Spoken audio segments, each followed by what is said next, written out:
আজকে চলে এসেছি করলার এমন একটি রেসিপি নিয়ে যেটি একবার তৈরি করে খেলে আপনি বারবার খেতে চাইবেন। এমনকি যে করলা পছন্দ করে না সেও করলা প্রেমী হয়ে যাবে।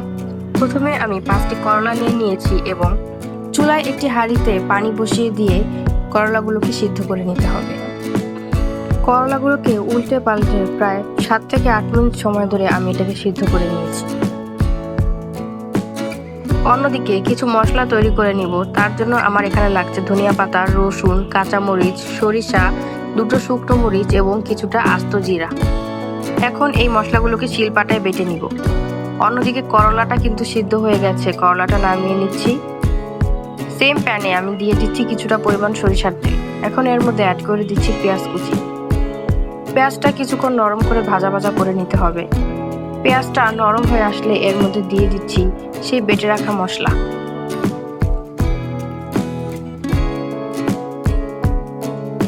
এবার পেঁয়াজ ও মশলাটা কিছুক্ষণ তেলের মধ্যে ভালোভাবে নাড়াচাড়া করে ভেজে নিতে হবে।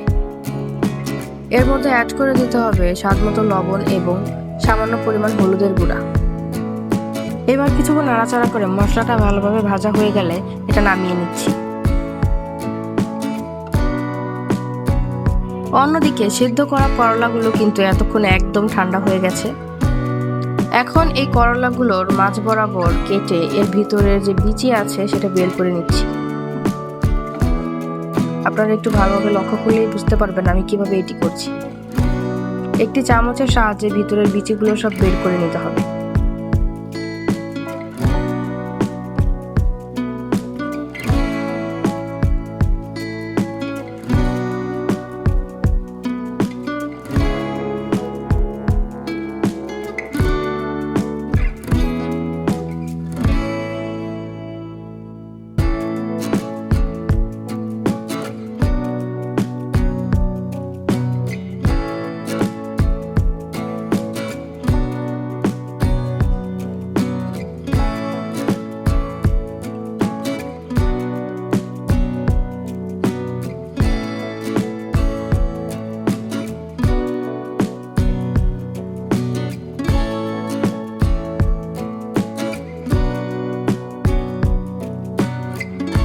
এরপর এই কেটে রাখা করলাগুলোর মধ্যে দিয়ে দিচ্ছি সেই তৈরি করা মশলা এবং পেঁয়াজের পুর।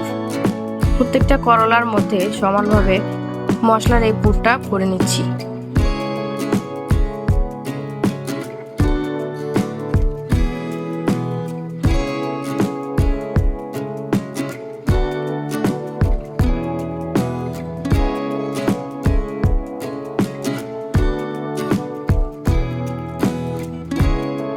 দেখতেই পাচ্ছেন করলার পুরগুলো কিন্তু একেবারে ভরা হয়ে গেছে। এখন এটাকে ভেজে নেওয়ার পালা।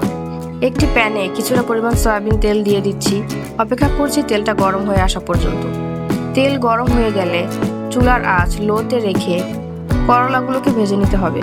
এই সময় চুলার আঁচ যতটা পারবেন লোতে রাখবেন এবং উল্টে পাল্টে প্রায় 20 মিনিট সময় ধরে এটাকে আমি ভেজে নিয়েছি।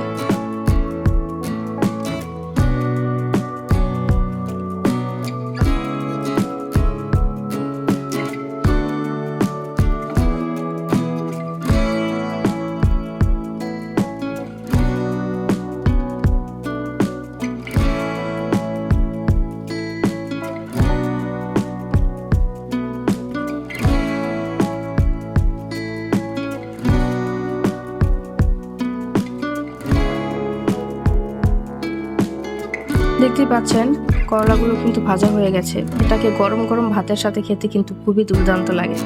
আপনারা অবশ্যই এটি বাসায় একবার হলেও ট্রাই করে দেখবেন। এটি না খেলে বুঝবেন না এটা যে কতটা মজাদার। তাহলে আজকের মতো এখানেই বিদায় নিচ্ছি। দেখা হচ্ছে পরের কোনো ভিডিওতে। ধন্যবাদ।